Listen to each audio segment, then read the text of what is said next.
First contact. The sleek, silver hull of the Galactic Confederation's survey ship Zenith glided silently through the inky void of space, its sensors probing the unfamiliar star system. Captain Zorax, a tall, willowy being with iridescent skin, stood on the bridge, his 4 eyes fixed on the holographic display before him. "Preliminary scans complete, Captain," reported his science officer, Kelna. Her tentacles danced over the control panel as she spoke. "We've detected a civilization on the 3rd planet from the star." Zorax's antenna twitched with interest. "Classification? Pre-FTL, sir. They've achieved rudimentary spaceflight, but haven't ventured beyond their own satellite." A ripple of amusement passed through the bridge crew. Pre-FTL civilizations were a dime a dozen in the galaxy, barely worth noting in the Confederation's vast archives. "Very well," Zorax said, his voice tinged with boredom. "Standard observation protocols. We'll spend a few cycles here, then move on." But as the Zenith settled into orbit around the blue-green world, hidden from the primitive senses of its inhabitants, the crew found themselves increasingly puzzled by what they observed. The beings on the planet, humans they called themselves, were a contradictory species. Their technology was indeed primitive by Confederation standards, yet they displayed a remarkable ability to adapt and innovate.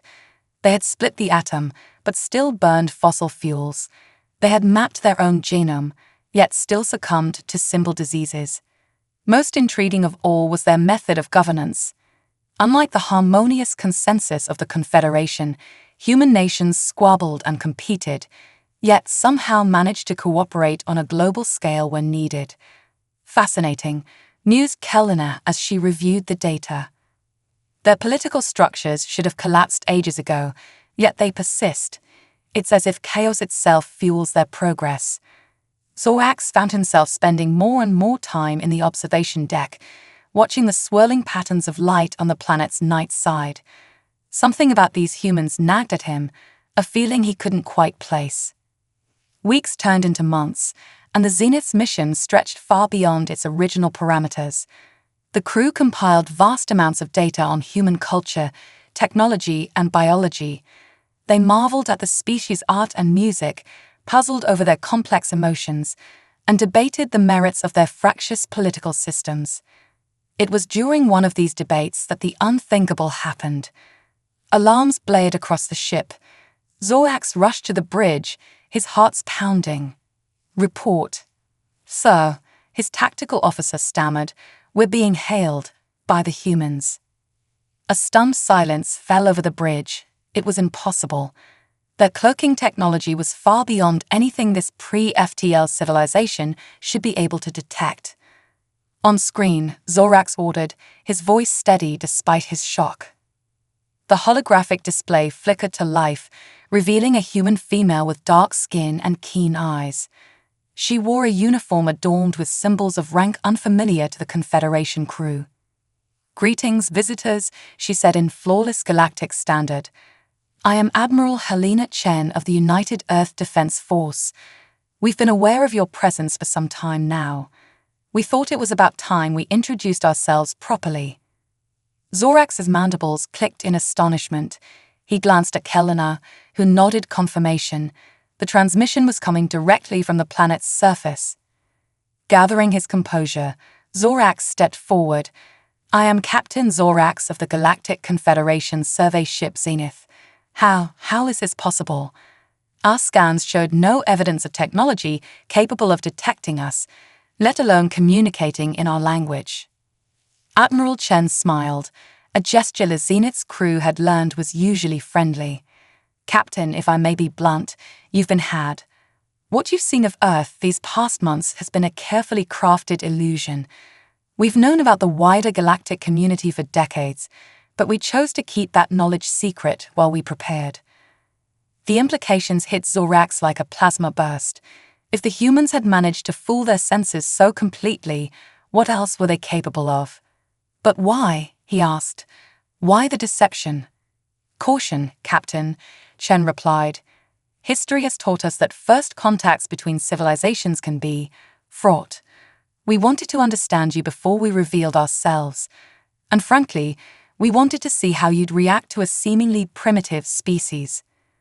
Zorax felt a mix of emotions he couldn't quite name. Admiration for the humans' cunning warred with embarrassment at having been so thoroughly deceived, but overriding it all was a burning curiosity. "You've certainly succeeded in surprising us, Admiral," he said. "I believe this calls for a face-to-face meeting. There is clearly much for us to discuss." Chen nodded. "We'd be delighted, Captain. Shall we say tomorrow, 900 hours Earth time? We'll transmit coordinates for a suitable landing site." As the transmission ended, excited chatter broke out among the Zenith's crew. Zorax held up a hand for silence. "It seems," he said slowly, "that we have grossly underestimated the species we came to study. Send a message to Confederation High Command. Tell them we've made first contact with a civilization unlike any we've encountered before."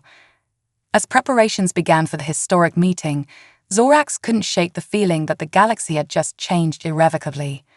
The humans, with their contradictions and hidden depths, promised to be either powerful allies or formidable adversaries. Either way, he mused, the next few cycles promised to be very interesting indeed. The next morning, a shuttle from the Zenith descended through Earth's atmosphere, carrying Captain Zorax, Science Officer Kellener, and a small diplomatic team. As they broke through the cloud cover, the true face of human civilization revealed itself. Gone were the primitive structures and polluted cities they had observed from orbit. Instead, gleaming megastructures rose from the landscape, their designs an elegant blend of function and artistry. Sleek vehicles zipped through the air on invisible cushions of energy, while in the distance, a massive space elevator stretched up towards the heavens. "By the cosmic egg," whispered Kellener, her tentacles writhing in agitation. "How did we miss all this?" Zorax had no answer. His mind was still reeling from the scope of the deception they had fallen for. The shuttle touched down in a vast plaza, where a delegation of humans awaited them. Admiral Chen stood at the forefront, flanked by individuals in various uniforms and formal attire, military, scientific, and diplomatic personnel, Zorax surmised. As the Confederation team disembarked, they were struck by the diversity of the human delegation. Skin colors ranged from pale to dark, with every shade in between. Some were tall, others short.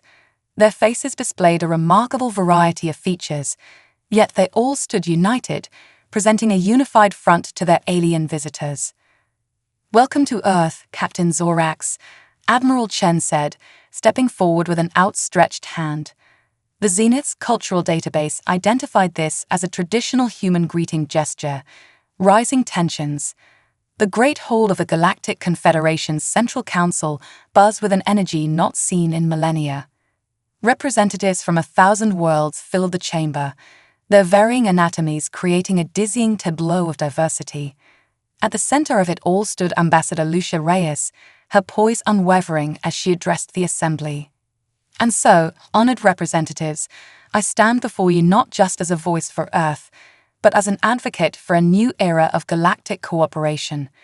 Humanity brings to this esteemed body not only our technology and resources, but our spirit of innovation, our adaptability, and our unwavering commitment to progress." As Reyes concluded her speech, a ripple of reactions swept through the chamber. Some delegates chittered excitedly, others rumbled with deep subsonic tones of approval. But here and there, clusters of representatives remained coldly silent, their postures radiating skepticism or outright hostility. High Counselor Vexalia, a being of pure energy contained within an ornate crystalline structure, floated forward. "We thank you, Ambassador Reyes, for your impassioned words. The Council will now deliberate on Earth's application for full membership." As the human delegation was escorted from the chamber, Captain Zorax, now Admiral Zorax, promoted for his role in the first contact, fell into step beside Reyes. "You spoke well, Ambassador," he said, his mandibles clicking in what Reyes had learned was a gesture of approval. "I believe you've won over many of the undecided delegates." Reyes nodded, her expression a mixture of hope and concern. "Perhaps. But did you notice the XEC delegation? They looked ready to bite my head off, literally, in their case. Zorak's antenna twitched uncomfortably. Yes, well, the XEC have always been somewhat territorial. Your rapid expansion over the past few years has made them nervous. Indeed, in the 5 years since humanity's dramatic reveal to the galactic community, Earth had undergone a profound transformation. With their advanced technology no longer a secret, humans had exploded onto the interstellar scene. They had established colonies on a dozen worlds, set up trading outposts in key systems, and begun large-scale mining operations in resource-rich asteroid belts. Most members of the Confederation had welcomed this burst of activity. Humans were quickly gaining a reputation as skilled problem solvers and valuable trade partners. Their art, music, and cuisine were becoming sought-after commodities in far-flung corners of the galaxy. But not everyone was thrilled with humanity's meteoric rise. In a dimly lit chamber deep within the XEC homeworld, Warlord Groskov paced back and forth, his claws clicking against the metallic floor. Before him, a holographic display showed the latest intelligence on human expansion. Outrageous, he snarled, swiping a clawed hand through the display. In 5 short years, these upstart eights have claimed more territory than we've accumulated in 5 centuries. His advisors, a collection of the XEC's most cunning military minds, shifted uneasily. None wanted to be the target of their leader's wrath.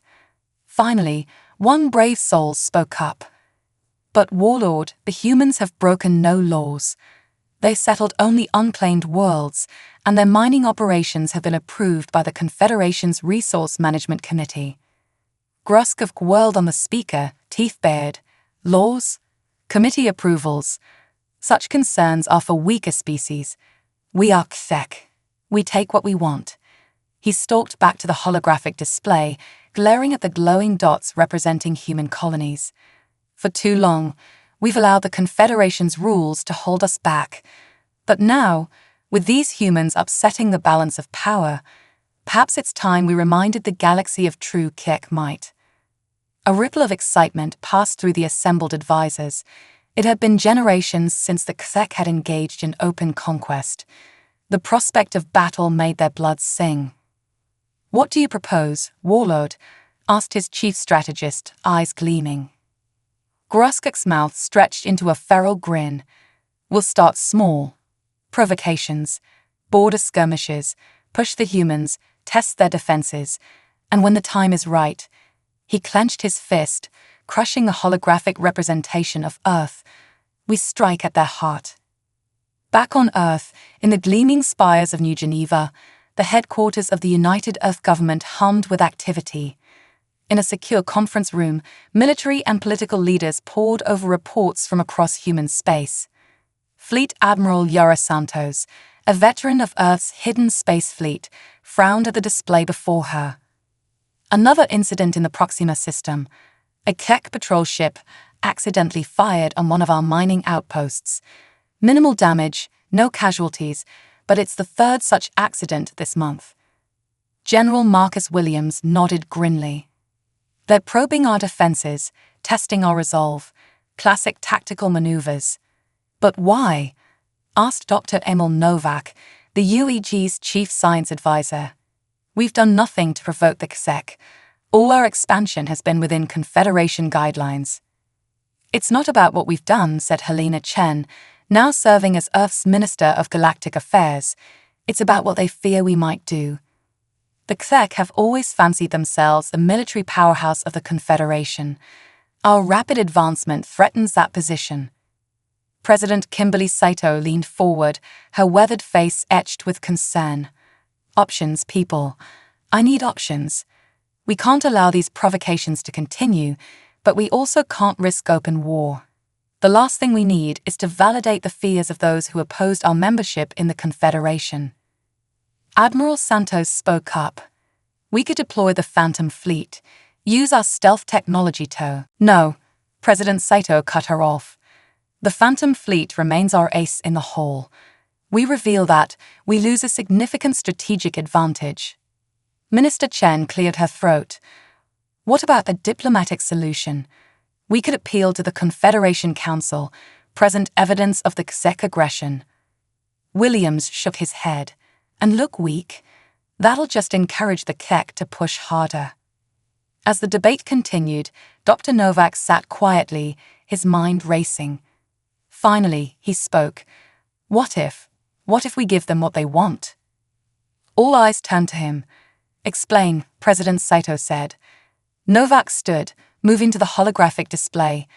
The Czech want a show of force, right? They want to prove they're still the biggest, baddest species in the galaxy. So let's let them.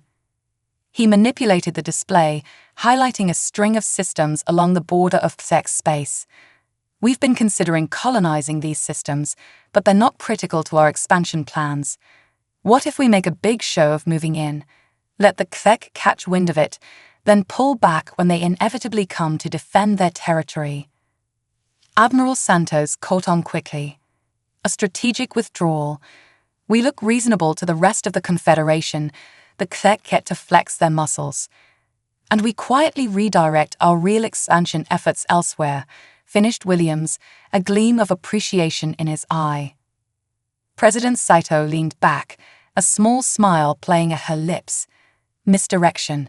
Give them a victory that costs us nothing, while we achieve our real objectives unnoticed. I like it. She stood, her decision made. Make it happen, people, but keep our real forces on high alert. If the Czech decide this taste of victory isn't enough. The unspoken threat hung in the air.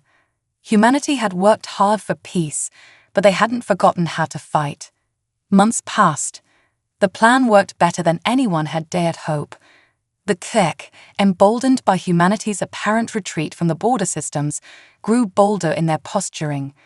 They issued grandiose statements about protecting their sovereign territory, flexed their military might in showy exercises, and generally preened before the galactic community. Meanwhile, humanity quietly consolidated its position elsewhere. New colonies were established in resource-rich systems far from Czech space. Research outposts probed the mysteries of the galaxy, and all the while, Earth's hidden shipyards worked tirelessly, preparing for a future they hoped would never come. But in the shadows, darker forces were at work.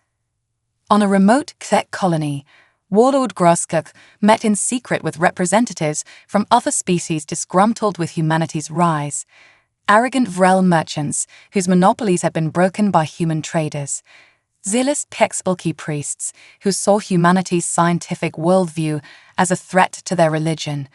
Even a few rogue members of traditionally friendly species driven by fear or greed. The humans mock us, Groskuk growled to his conspirators. They think they've outsmarted us with this border feint, but while they celebrate their cleverness, we prepare. He activated a holographic display showing schematics for a massive war fleet. With your support, we will remind humanity and the entire Confederation of the true order of things. When we are done, the upstart eights will kneel before us, their precious Earth a smoking ruin. As his allies pledged their support, Groskuk allowed himself a moment of vicious satisfaction. Soon, he thought, soon, the galaxy would tremble before the might of the Czech, and humanity would learn the price of their arrogance. Little did he know, his every word, every plan, was being carefully recorded and transmitted across the vast distances of space. In a hidden bunker deep beneath New Geneva, a team of Earth's best analysts pored over the intelligence, their faces grim. The storm was coming, but this time, humanity would not be caught unprepared. No, President Saito cut her off. The Phantom Fleet remains our ace in the hole. We reveal that, we lose a significant strategic advantage. Minister Chen cleared her throat. What about a diplomatic solution?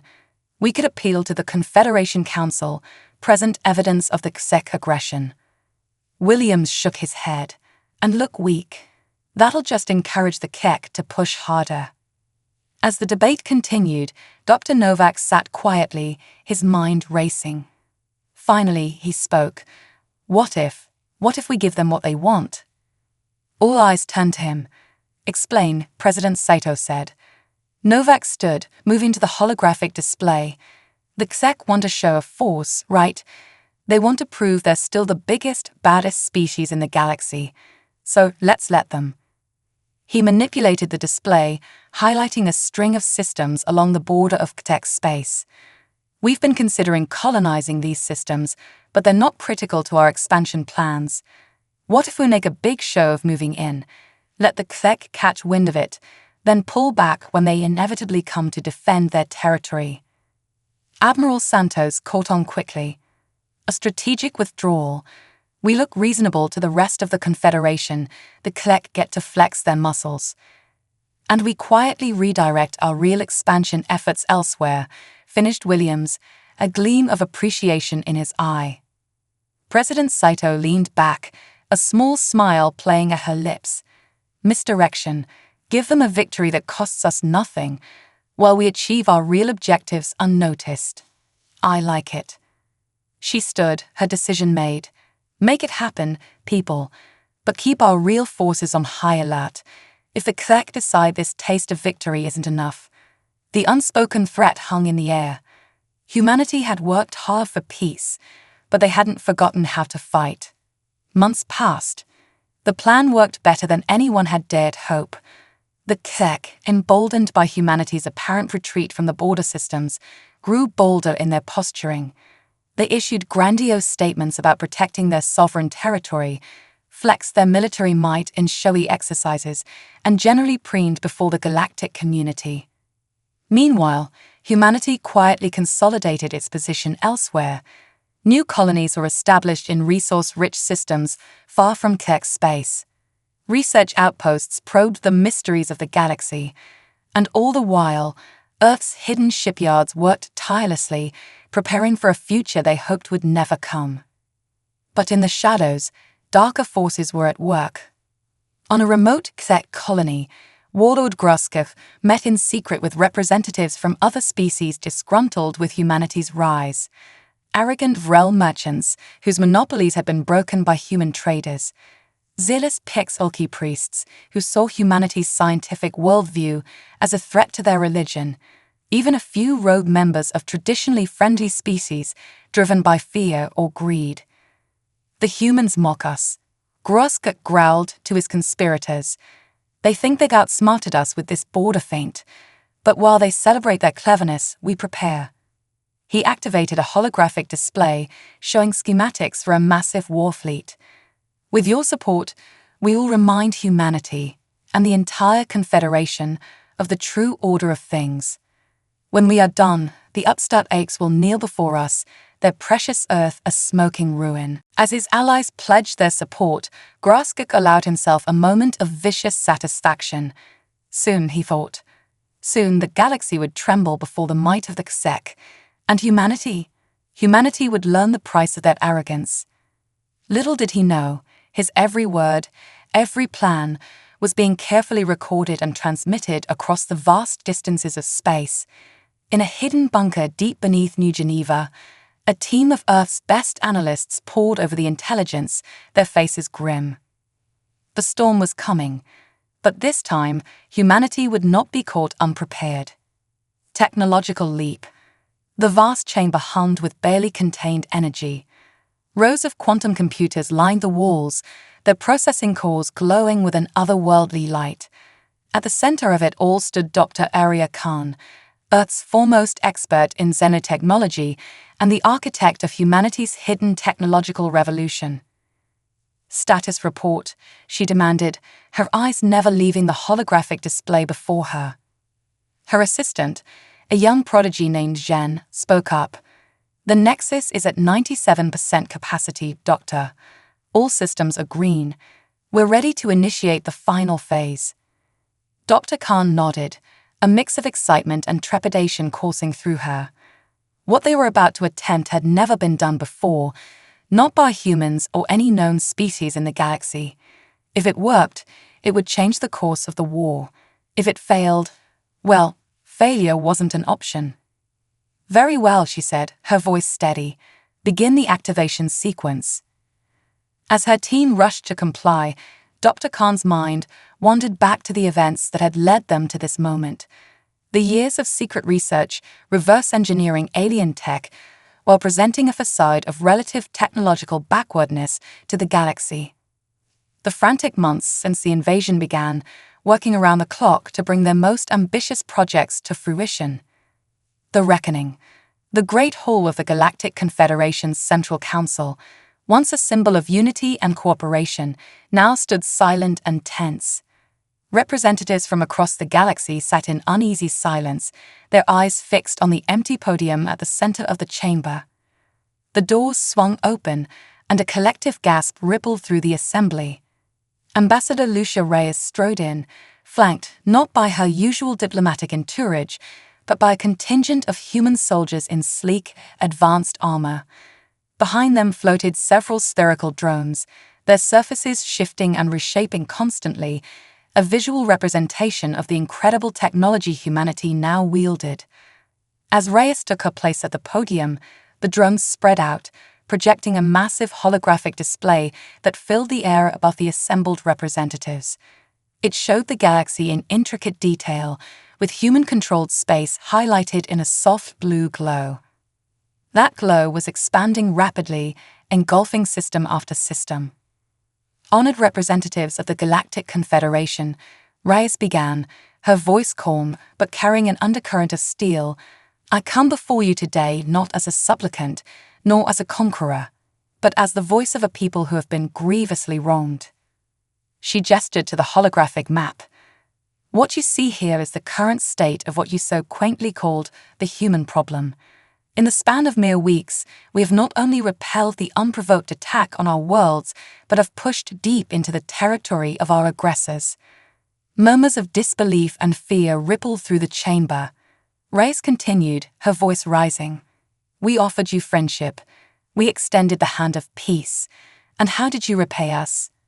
With treachery, with violence, with the slaughter of innocents. The holographic display shifted, showing scenes of devastation from the initial attacks on human colonies. The representatives squirmed in their seats, unable to look away from the evidence of their complicity, whether through action or inaction. Make no mistake, Reyes declared, her eyes sweeping the chamber. We could continue this advance. Our technology, which some of you so arrogantly dismissed, now surpasses anything in known space. We could, if we chose, subjugate this entire galaxy within a standard solar cycle. A ripple of fear passed through the assembly. The Pexilki representative, his ornate robes quivering, stood up. Then why haven't you? Why come here at all? Rey's expression softened slightly, because despite everything, we have not abandoned our principles. We still believe in the possibility of peace, of cooperation between species. We come here today not to dictate terms, but to offer a choice. She raised her hand, and the holographic display changed again, showing a complex series of equations and diagrams. This is the key to our technological revolution, the principles behind what you would call a Class X civilization. We are prepared to share this knowledge with the galaxy at large. Gasps of shock and wonder filled the chamber. The Vrel representative, her tendrils writhing with excitement, spoke up. You would give us the power to advance as you have. But why? How could you trust us after what has happened? Trust must begin somewhere, Reyes replied. But make no mistake, this offer comes with conditions. She held up one finger. First, those directly responsible for the attack on our worlds will face justice. Not vengeance, but a fair trial under Confederation law. A second finger joined the first. Second, a complete reorganization of the Confederation's power structure. No more will a handful of species dominate while others are marginalized. Every sentient race will have an equal voice. A third finger rose. Third, the immediate dismantling of all military forces beyond what is necessary for basic planetary defense. The technology we offer will make traditional warfare obsolete regardless. A new galactic order. The grand amphitheater of New Alexandria buzzed with an energy unlike anything the galaxy had ever seen. Representatives from every known sentient species filled the vast chamber, their diverse forms creating a tapestry of life that stretched as far as the eye could see. This was no longer the Galactic Confederation of old. This was the first assembly of the newly formed Galactic Union, a true coalition of equals born from the ashes of conflict and the promise of a shared future. At the center of it all stood a holographic representation of Earth, slowly rotating. But it was an Earth transformed. Massive space elevators stretched from its surface into orbit, where a ring of gleaming stations served as a gateway to the stars. The Moon, once a barren satellite, now pulsed with life, its surface covered in domes and structures that defied conventional engineering. A hush fell over the assembly as a figure stepped onto the central platform. President Kimberly Sato, the leader who had guided humanity through its darkest hour and into an era of unparalleled advancement, gazed out at the gathered representatives. "Friends, colleagues, fellow sentients," she began, her voice carrying clearly to every corner of the amphitheater. "We stand today at the dawn of a new era. An era of unity, of shared purpose, and of limitless potential." The holographic display shifted, showing a map of the galaxy. Countless points of light pulsed in unison, representing the worlds touched by the technological revolution humanity had unleashed. In the cycles since the Great Conflict, we have seen change on a scale once thought impossible, Sato continued. Diseases that plagued us for millennia, eradicated. The barriers of scarcity and want, torn down. The mysteries of the universe, unraveling before our very eyes. She gestured to the assembled representatives. But more important than any technological marvel is the change we've seen in ourselves. Former enemies now work side by side, sharing knowledge and resources.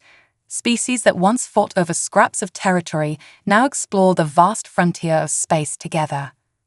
A murmur of agreement rippled through the crowd.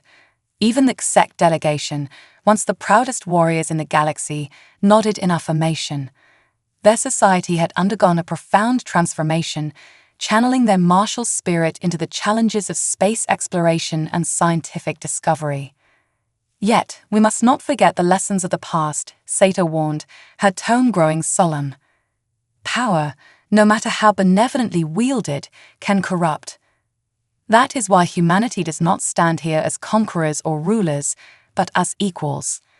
The technology we share comes with responsibility, to use it wisely, to consider its consequences, and to never lose sight of the values that make us civilized beings. The holographic display changed again, showing the edge of the galaxy and the vast, unexplored void beyond. As we stand on the brink of venturing beyond our galaxy, we must ask ourselves, what kind of civilization do we wish to be? What legacy do we want to leave for the universe? Sato paused, letting the question hang in the air. Then, with a smile, she continued, "I see before me not just representatives of individual species, but the seeds of something greater. A galactic society that celebrates diversity while fostering unity. A civilization that values knowledge, compassion, and the fundamental rights of all sentient beings." She spread her arms wide. This is the promise of the Galactic Union. Not a human empire, not a confederation dominated by a few powerful species, but a true partnership of equals. Together, we'll explore the cosmos, unravel its mysteries, and perhaps in time, discover that we are not alone in this vast universe. As Sato's words echoed through the chamber, a sense of possibility, of hope for the future, seemed to fill every heart and mind present. But even in this moment of triumph, challenges loomed on the horizon.